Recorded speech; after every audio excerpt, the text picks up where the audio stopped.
జగనన్న పోలీసులు మారిపోయారు, కేసుల మీద కేసులు తిరగలేక సాగుపోతున్నాయి. చాలా ఇబ్బంది పడుతున్న ఆడవాళ్ళు కూడా ఊళ్ళో రాలేకపోతున్నారు.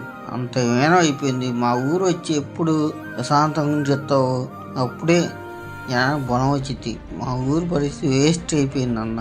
నీకోసం నమ్ముకున్న వాళ్ళు చాలా మంది ఉన్నారు. అందరు ఓట్లు వేసారు మన పార్టీ వాళ్ళు. ఊళ్ళో పోయే పరిస్థితి లేదు దేనికి. ఈ ఊళ్ళో ఏమో హవా సాగిస్తున్నారన్న వాళ్ళు వాళ్ళే అంటున్నారు పెత్తనం. మనం సాడును బతకలేక సాడునే బతుకుతున్నాం అన్న. ఎప్పుడు వస్తావు అప్పుడే ఇక్కడ ధైర్యం వచ్చేది. అన్నీ మంచి పనులు చేసావు. వాళ్ళ పార్టీ వచ్చినాక ఇట్లా చేస్తున్నారు. ఒక్కసారి రాన్న.